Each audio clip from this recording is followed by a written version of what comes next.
khususnya dalam konteks saudara sudah ditebus oleh Kristus sebagai anak-anak Tuhan, saudara, masalah itu adalah suatu anugerah atau alat kasih karunia Tuhan untuk membuat kita tidak sombong. Paulus menyebutnya sebagai duri dalam daging. Tuhan mengizinkan dalam hidup kita ada duri, ada persoalan yang membuat kita lebih dekat dengan salib. Saya juga menyebut masalah ini seperti mikrofon Tuhan, trompet, ya, alarm. Saudara bisa bayangkan ketika kita hidup dalam rutinitas, dagang misalnya ya, kita jualan, kita ngantor. Saking rutinnya kita itu udah tidak lagi mendengar suara Tuhan. Siapa dari saudara masih rutin membaca Alkitab? Setiap hari. Siapa yang dari saudara-saudara masih sungguh-sungguh berdoa kepada Tuhan ketika kondisi Anda baik dan nyaman? Saya nggak yakin. Banyak dari kita lupa Tuhan.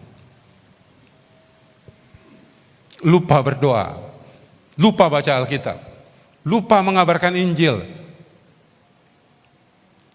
Tapi setelah ada masalah, saudara cari Tuhan nggak? Kita lalu kemudian ingat Tuhan. Kita ingat berdoa. Tahun 2013 atau tahun 2012 tepatnya, hubungan saya sama anak bungsu saya sangat buruk. Kami sudah tidak saling bercakap satu sama yang lain. Paling dia bicara dengan saya setengah menit, 30 detik, 60 detik. Habis itu dia nggak mau ngomong lagi. Dan saya sedih sekali, saya susah sekali. Dan akhirnya saya memutuskan untuk pindah ke Salatiga. Saya merasa saya harus mengembalikan hubungan saya dengan anak saya. Saya terlalu sibuk sebagai pembicara yang pergi ke sana, ke sini. Saya bisa terbang 100 kali setiap tahun waktu itu. Saya bisa terbang 130 kali setiap tahun. Saya baru pulang 3 hari saya sudah terbang. Saya pulang 4 hari sudah terbang. Dan anak saya merasa diabaikan. Dia merasa kesepian. Dia kemudian menjadi seorang yang tidak percaya. Dia menjadi seorang ateis. Dan dia menjadi pecandu game. Lalu kami membawa dia ke beberapa psikolog, psikiater karena dia depresi. Dan saya kembali ke rumah. Semua masalah itu seperti alarm, pertanda, mikrofon, trompet Tuhan.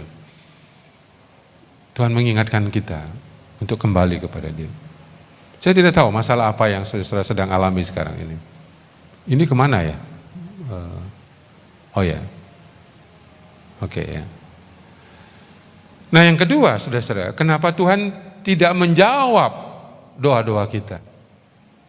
Mengizinkan perusahaan kita rugi, ya, mengizinkan kita menderita sakit,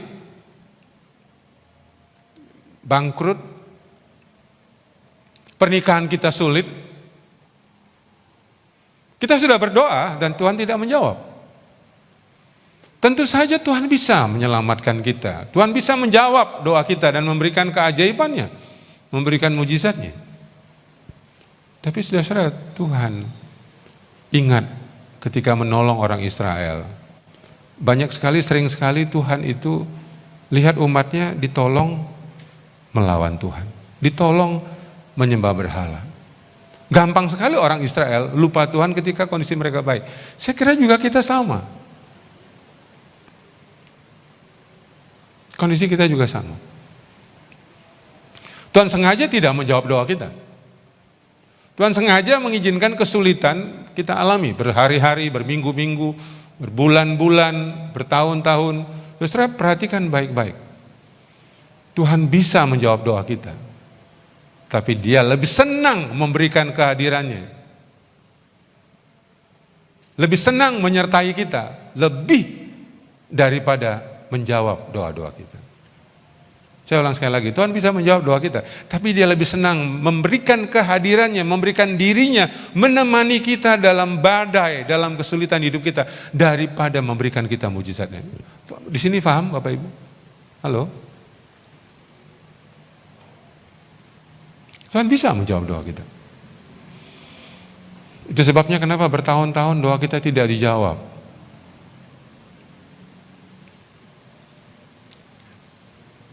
Ada 7 paradigma yang saya ingin ajarkan pada sore hari ini untuk memandang kesulitan hidup kita. Apa yang diajarkan kitab suci. Yang pertama, saudara-saudara, masalah itu tidak untuk disimpan.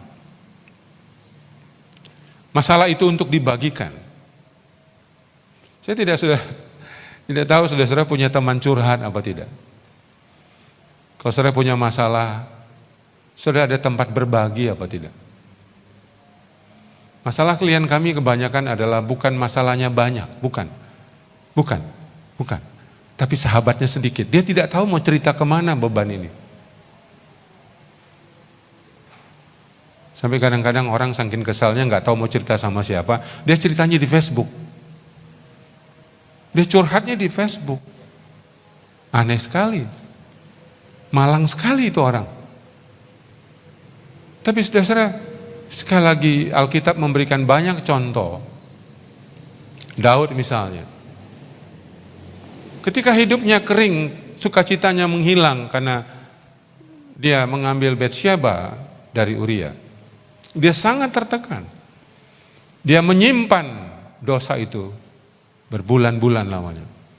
Sampai anak itu mau lahir dari kandungan Batsyeba. Tuhan mengirim Nabi Nathan untuk berbicara. Dan itu kesempatan Daud untuk cerita, untuk berbagi, untuk mengaku dosa, dan dia sembuh. Lahirlah Mazmur 51. Lahirlah Mazmur 53. Diberkatilah orang yang diampuni dosa-dosanya. Contoh yang kedua adalah Maria, ibu Yesus. Saudara bisa bayangkan betapa bingungnya Maria ketika malaikat bilang, kamu akan hamil, mengandung juru selamat. Lah, dia kan belum nikah. Saudara bisa bayangkan perasaan galaunya Maria. Bagaimana saya bisa mengandung, saya belum menikah sama Yusuf. Apa yang dilakukan oleh Maria? Apa yang dilakukan oleh Maria ketika dia galau begitu? Dia pergi ke rumah siapa? Elizabeth. Dia cerita kepada Elizabeth yang masih famili dengan dia. Berapa lama? 3 bulan. Jadi saudara, masalah itu diizinkan Tuhan. Dan kita membutuhkan teman untuk mengolah, untuk mengelola, untuk memproses. Supaya kita tidak menyimpan masalah itu sendirian. Ibu-ibu di genteng ini masih masak pakai ceret yang ada lobangnya itu enggak? Kalau mendidih, nih, gitu masih pakai enggak? Masih ada ya? Udah enggak lagi ya? Zaman saya masih kecil, ya itu ibu saya. Tahu nggak tujuannya kenapa dilobangi ujungnya itu? Supaya tahu kan, dan supaya kalau mendidih tidak rusak, itu tumpah merusakkan kompor. Hidup kita sama, kita perlu saluran untuk mengeluarkan ya semua perasaan-perasaan yang tidak enak. Dan jangan kita simpan sendiri itu perasaan. Itu yang pertama. Moto dari lembaga kami adalah, bagikanlah penderitaanmu, supaya penderitaanmu berkurang. Bagikanlah kebahagiaanmu, supaya kebahagiaanmu bertambah. Bagus motonya. Saya ulang ya, bagikanlah penderitaanmu, supaya penderitaanmu apa? Berkurang. Bagikanlah kebahagiaanmu, supaya kebahagiaanmu bertambah. Saya tambahkan yang ketiga, bagikan isi dompetmu supaya dompetku bertambah, gitu ya. Masalah sama, kalau Anda simpan, Anda tekan, masalah itu bertambah. Banyak sekali kita tidak berani membagi masalah-masalah kita. Itu yang pertama. Termasuk dosa-dosa kita. Yang kedua, paradigma masalah itu tidak untuk dihindari, tapi dijalani. Banyak dari kita mencoba setiap ada kesulitan, kita melarikan diri dari masalah-masalah kita. Kita menghindari. Banyak cara kita untuk menghindari. Saya pada waktu punya hubungan yang buruk dengan anak saya melarikan diri dengan kesibukan. Saya semakin sibuk. Saya tidak mau berbicara dengan anak saya. Saya pikir saya bisa melupakan masalah itu. Ternyata masalah makin banyak. Saya tidak bisa menghindar, saya pasti pulang dan saya ketemu lagi sama anak saya. Dan hubungan kami semakin buruk. Akhirnya saya memutuskan untuk menghadapi anak saya. Dan mengambil waktu untuk lebih banyak bersama-sama dia di Salatiga. Walaupun saya tidak punya pekerjaan di kota itu, kantor saya di Jakarta. Sudah bisa bayangkan jarak rumah sama kantor 550 kilo. Saya sengaja bilang sama staf, tolong tidak menerima undangan. Saya bisa menolak undangan sampai 100 kali setiap tahun. Itu setara 600 juta sampai 800 juta pada waktu itu. Karena yang paling membawa keuntungan dalam profesi saya adalah buku-buku kami sangat laku ketika kami seminar. Tapi saudara, dengan menghadapi situasi itu, kami punya kesempatan untuk pergi ke psikolog bersama-sama, pergi ke konselor bersama-sama. Saya membawa anak saya ke psikiater untuk merawat depresinya. Saya juga memperhatikan kesehatan mental saya yang memburuk pada waktu itu. Saya sudah mengalami insomnia, mengalami kecemasan, sulit tidur. Tapi saudara, saya sadar saya tidak bisa melarikan diri dari masalah saya. Saya pergi mencari bantuan. Saudara perlu tahu bahwa untuk masalah-masalah yang sulit, kita butuh 4 hal yang sangat penting. Kita butuh waktu, proses, usaha, dan bantuan. Masalah yang sulit yang kami hadapi pada waktu itu karena anak kami kecanduan game. Dia memutuskan dia sebagai orang yang bukan percaya, dengan dia ateis. Itu sangat sulit. Saya berusaha untuk menyangkal bahwa itu tidak ada. Tidak mungkin bahwa saya adalah hamba Tuhan, anak saya ateis. Saya adalah konselor, anak saya depresi. Saya frustrasi untuk menyangkal realita itu. Mencoba lari daripada kenyataan dengan saya lebih sibuk. Tapi ketika saya kembali ke rumah, menghadapi bersama-sama dengan istri saya, dengan anak saya, masalah itu selesai. Setelah 4 tahun menemani, hubungan kami pulih. Dan dia kemudian pergi sekolah ke Amerika Serikat pada tahun 2016. Yang ketiga, saudara, masalah itu bukanlah untuk disesalkan. Itu yang ketiga. Kebanyakan kita kalau ada masalah itu suka menyesalkan, mencari siapa yang bisa kita salahkan, kita kambing hitamkan. Apakah itu orang tua, apakah itu orang lain. Tapi saudara, ini satu pandangan yang nanti kita akan bahas bersama-sama. Mungkin saya langsung ke sini ya. Ini. Satu ayat yang saya paling suka adalah apa yang dikatakan Paulus. Mari kita baca bersama-sama. 1, 2, 3.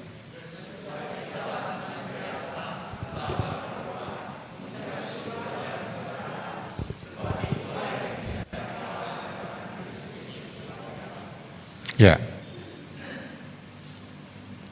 saya izin.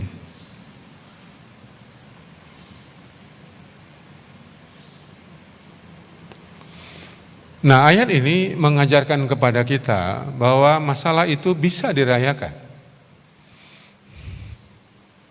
Kegagalan itu bisa dirayakan.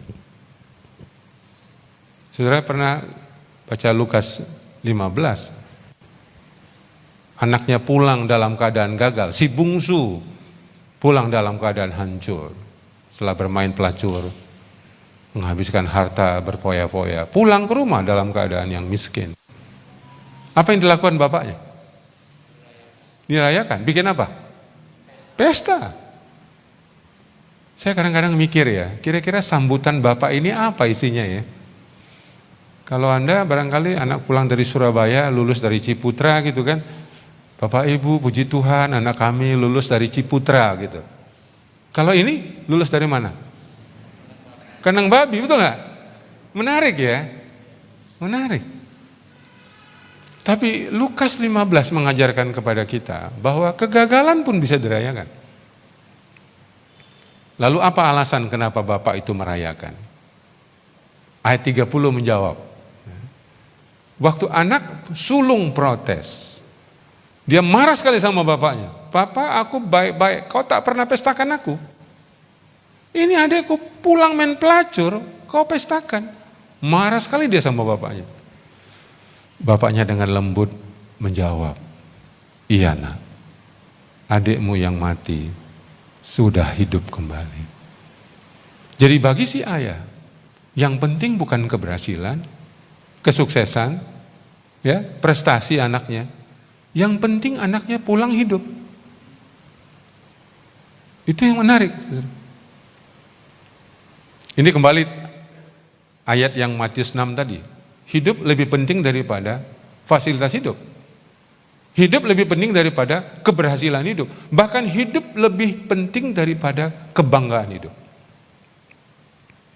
Ibu-ibu nanti malam kalau kau udah tidak bangga lagi sama suamimu, ini andai kata umpama jikalau sekiranya, paling tidak topangkan tangannya, bilang Tuhan terima kasih suami saya masih hidup.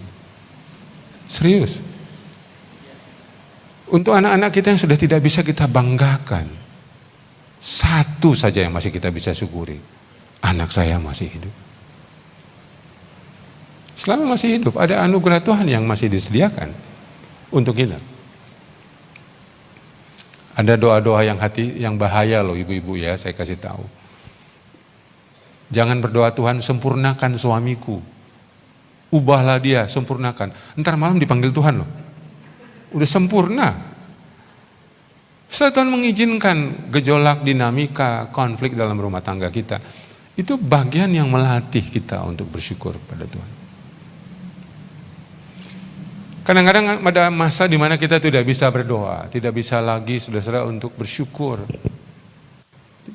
seperti normal ketika kita sakit. Ini foto saya waktu kena COVID tahun 2020. Makan tidak bisa, bernafas sulit, tidur sulit. Saya juga nggak bisa berdoa. Pada waktu itu saya cuma bisa mengangkat tangan, ngomong aja nggak bisa. Saya ingat saya bermalam-malam itu ngigau ya. Bahasa Jawanya ngigau apa? Ngelindur ya. Ngelindur.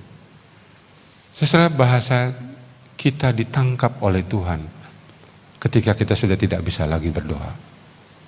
Kita hanya bisa mengangkat hati kita.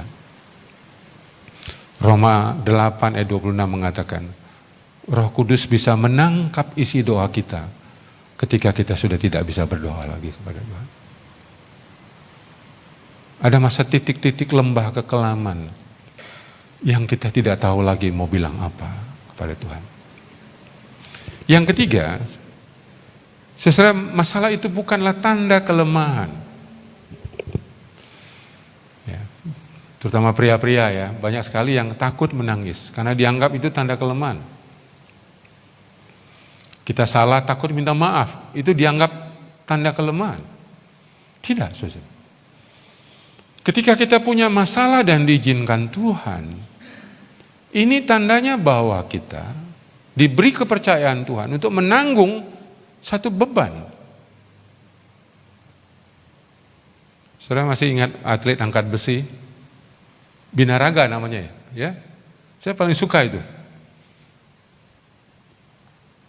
Saudara tertarik pada atlet angkat besi yang angkat 50 atau 120 kilo? Saudara lebih tertarik nonton yang bisa angkat besi 50 atau 120? 120 kan? Barangkali kalau 50, aku juga bisa itu. Begitu kan? Halo? Saudara, dalam tulisan Paulus mengatakan, dalam kelemahan mula kuasaku sempurna. Jadi ketika Tuhan mengizinkan begitu banyak kesulitan, Tuhan mau menyempurnakan sebenarnya iman kita, kepribadian kita, emosi kita, mental kita sedang diuji oleh Tuhan. Jadi kalau kamu dengar masalah temanmu jemaat lagi masalahnya berat, tolong jangan bilang kasihan. Barangkali dia lebih dapat anugerah Tuhan daripada kamu yang gak ada masalah. Kasihanilah dirimu yang lagi gak punya masalah. Masalah itu adalah alat kasih karunia Tuhan untuk orang-orang yang percaya. Yang keempat, kalau ada kesulitan, ada penyakit, ada penderitaan, ada konflik, saya percaya masalah itu tidak menjauhkan. Saudara masih ingat cerita 10 orang kusta? Berapa orang yang datang kepada Tuhan waktu sakit kusta? Berapa? 10. Ya. Setelah sembuh yang balik berapa? 1 ya. Apa yang unik dari cerita itu? Kenapa cuma 1? Yang 9 kemana? Yang 9 kemana? Hah? Kenapa? Merayakan. Jadi survei membuktikan hanya 10% orang yang mendapat jawaban Tuhan disembuhkan, kembali bersyukur kepada Tuhan.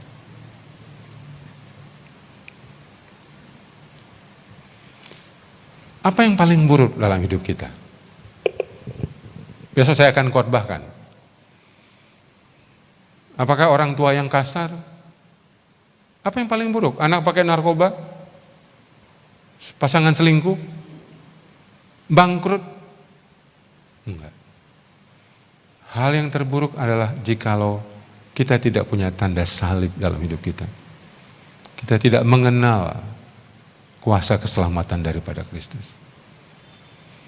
Jadi kalau Tuhan mengizinkan satu masalah, itu adalah mendekatkan kita sejengkal dengan salib Kristus.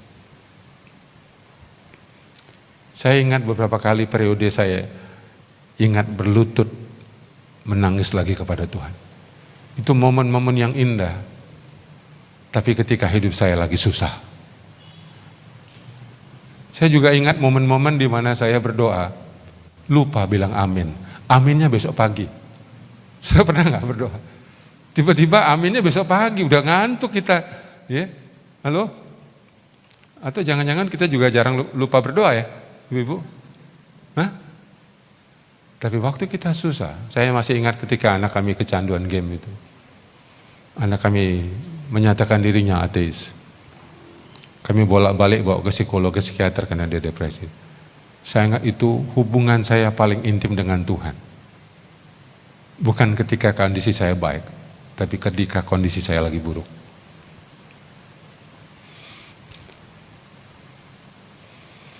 Yang ini saya sudah ulangi lagi tadi.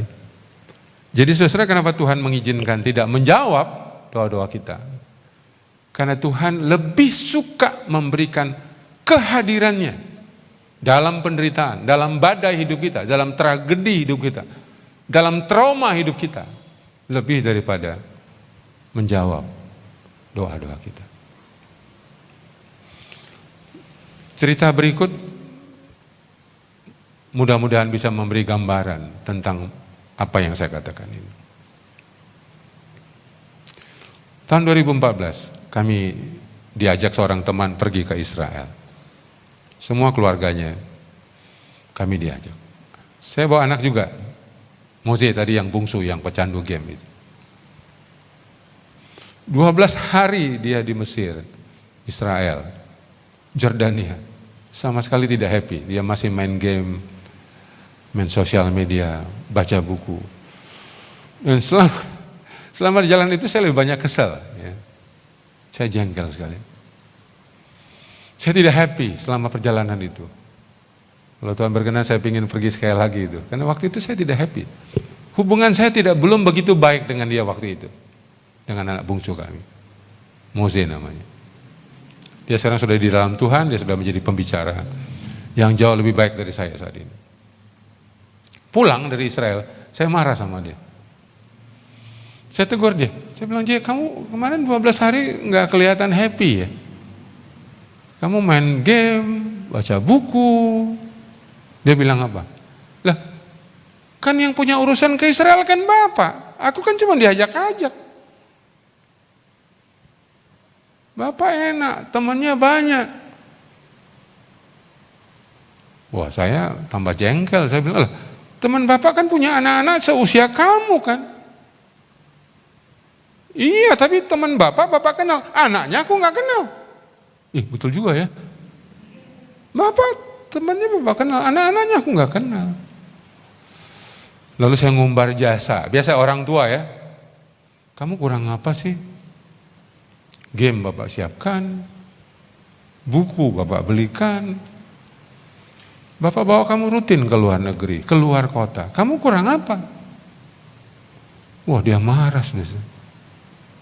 "Aku nggak minta Bapak belikan itu dan ini. Dibawa ke sana ke sini, aku nggak minta.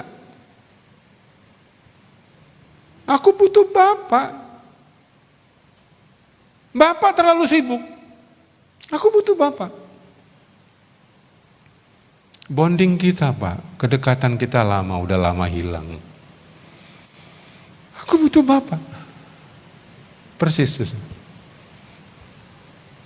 Anak kita lebih membutuhkan kehadiran kita, lebih daripada uang yang kita kasih, pendidikan yang kita kasih, motor atau mobil yang kita kasih.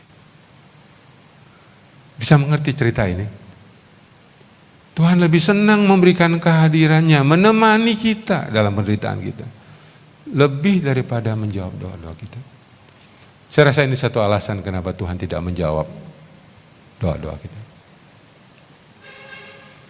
Yang kelima, saudara, masalah, kesulitan, penderitaan kita tidak untuk dihindari, tapi dijalani.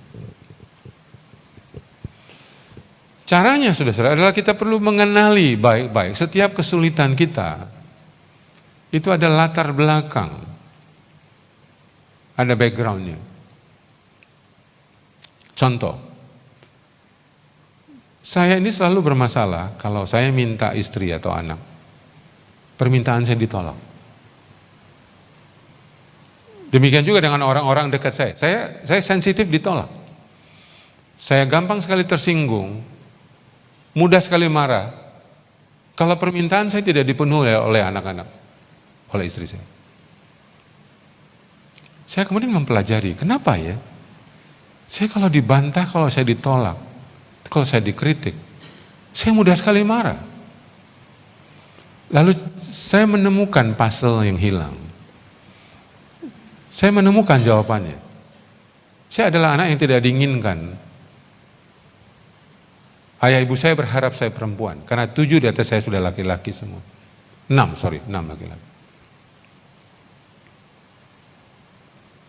Nah, waktu kecil, balita, saya dipakein rok.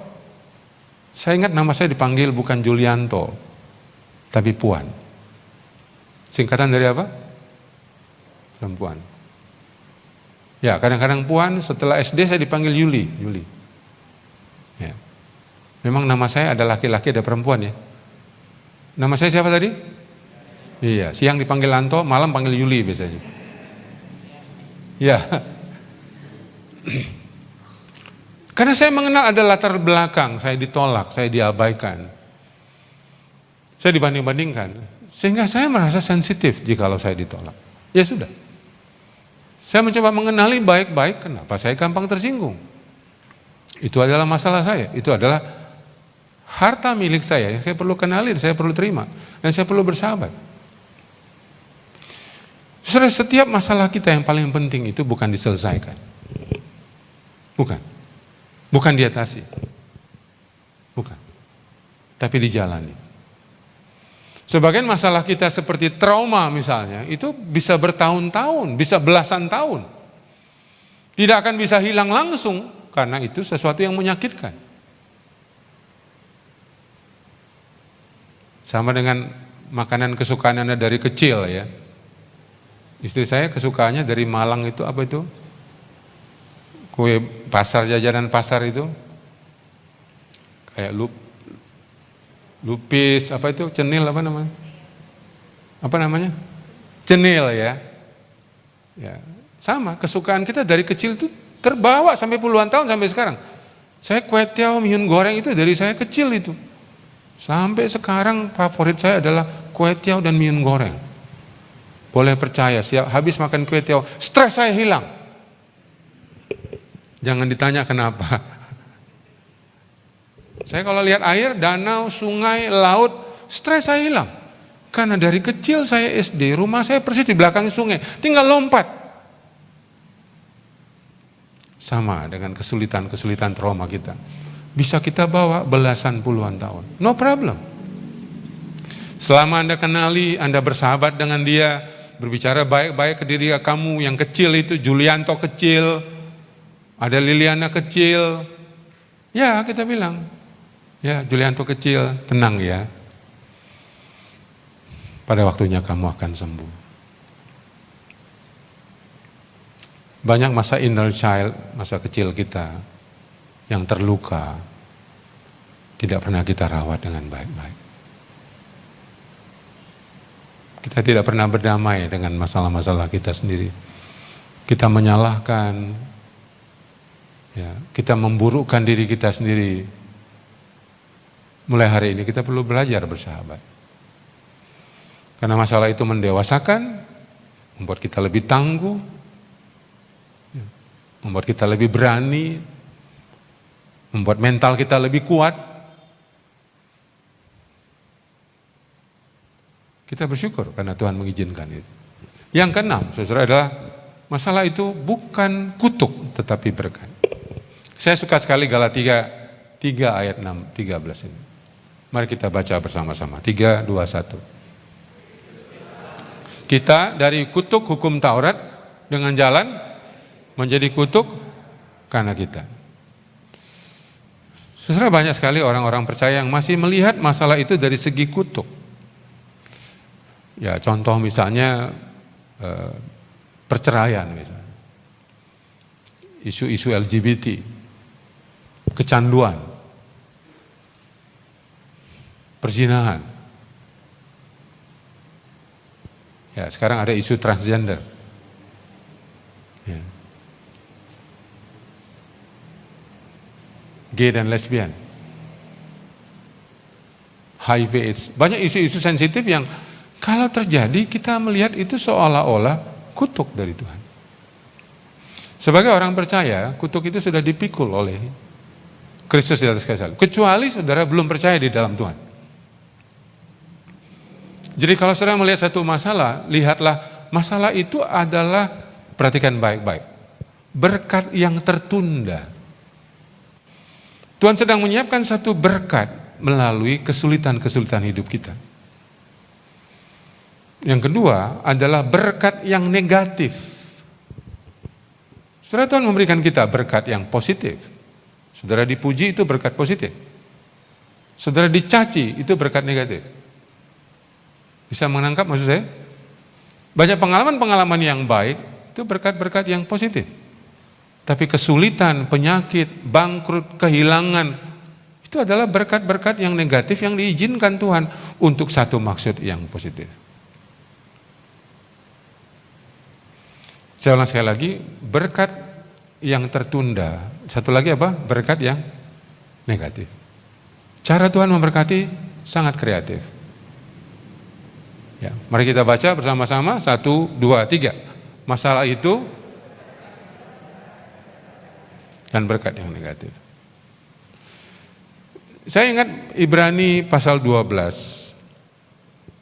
Di sana ditulis, orang tua mendidik kita dalam waktu yang pendek sesuai dengan apa yang mereka anggap baik. Tetapi Tuhan menghajar kita untuk kebaikan kita, supaya kita beroleh bagian dalam kekudusannya. Satu ayat lagi.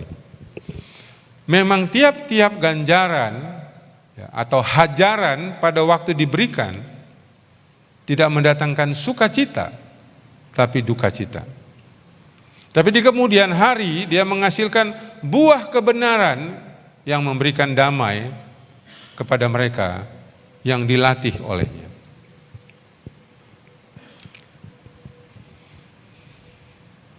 Soalnya bisa kita lihat anak-anak yang didisiplin dengan anak-anak yang dimanja. Anak-anak yang keinginannya semua dipenuhi dengan anak-anak yang hidupnya jauh lebih sulit, keinginannya ditunda. Riset membuktikan, anak-anak yang lebih survive, yang berhasil, yang tangguh adalah anak-anak yang sering sekali harapannya tertunda. Dia harus berjuang untuk mendapat sesuatu. Sementara anak-anak yang terlalu gampang, terlalu manja, dia kalah dalam persaingan dan kompetisi ketika dia dewasa. Itu sebabnya kenapa Tuhan mengizinkan kita menunda harapan-harapan kita, menunda jawaban-jawaban doa kita, karena dia membentuk mental, emosi kita untuk kita bisa lebih tangguh, tidak cengeng. Mungkin Pak Edi sebagai gembala tahu, banyak sekali jemaat itu kalau ada kesulitan sedikit, udah gak mau ke gereja dia. Tuhan gak jawab doa saya. Begitu tuh. Kenapa? Itu bawaan dari rumah. Kalau keinginannya gak dipenuhi bapaknya, ngambek dia. Kalau minta coklat, es krim, mamanya gak kasih, guling-guling dia. Saudara perhatikan, pola asuh yang salah membuat anak kita melihat Tuhan juga salah.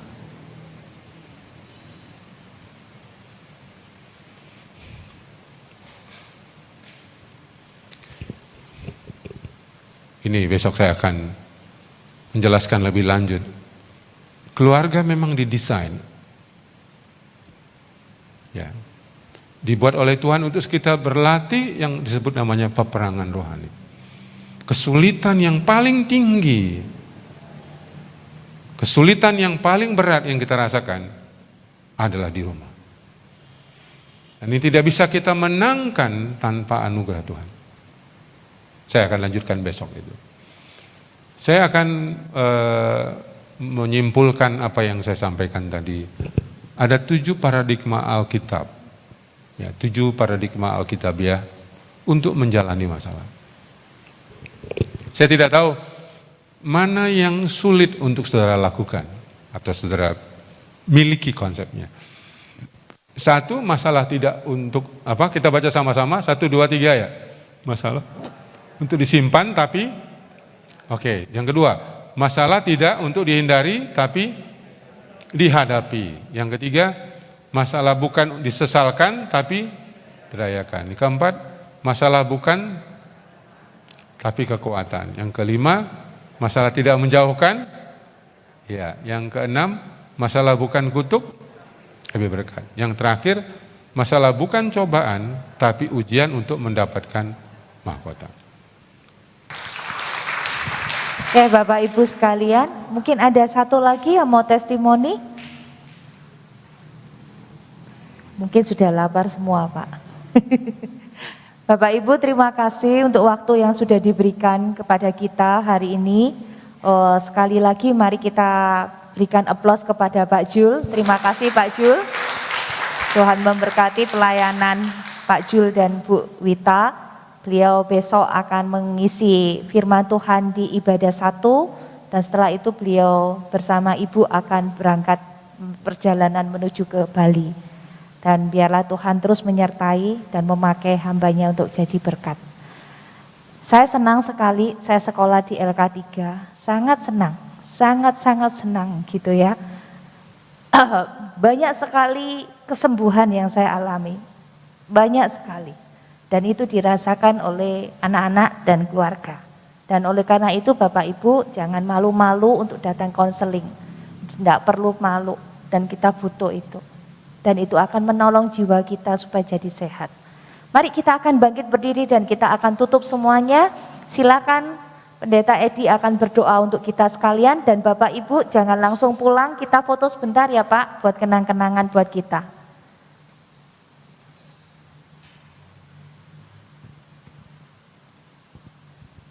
Mari kita berdoa. Kami bersyukur Tuhan karena Engkau mengutus hamba-Mu, Pak Julianto dan Ibu, bisa berada di tengah-tengah kami. Dan malam hari ini kami terberkati oleh apa yang sudah disampaikan. Dan biarlah kami semakin memahami diri kami sendiri. Dan memahami bahwa segala masalah, persoalan itu Tuhan izinkan di dalam hidup kami. Supaya justru kami semakin kuat. Bukan untuk melemahkan kami. Tetapi Tuhan, biarlah kami semakin dengan masalah-masalah kami semakin datang kepada Tuhan, berserah kepada Tuhan, dan juga menolong diri kami. Kalau kami tidak sanggup, ada banyak penolong-penolong yang Tuhan sudah siapkan di sekitar kami, termasuk para konselor dan juga lembaga-lembaga pelayanan konseling. Tuhan, Kau pakai semuanya supaya kami bisa semakin dikuatkan untuk menghadapi persoalan-persoalan kami. Berkati Pak Jul dan Ibu agar mereka besok bisa melayani kami di ibadah, dan juga Tuhan berkati perjalanan mereka ke Bali. Tuhan menyertai keluarga bersama dengan Mose yang ada di Bali. Tuhan pimpin pelayanan mereka. Juga kami berdoa buat LK3, biarlah menjadi berkat bagi seluruh masyarakat yang ada di Indonesia. Yang kami rindu bahwa visi Pak Jul supaya setiap kota ada LK3 yang melayani konseling bagi banyak orang-orang yang sedang bermasalah. Terima kasih Tuhan untuk semua kebaikan Tuhan, dan kami bersyukur bisa mengikuti acara ini. Kami akan berpisah, kami akan pulang, sertai kami dalam perjalanan, dan Tuhan menopang kehidupan kami. Di dalam nama Tuhan Yesus kami berdoa. Amin.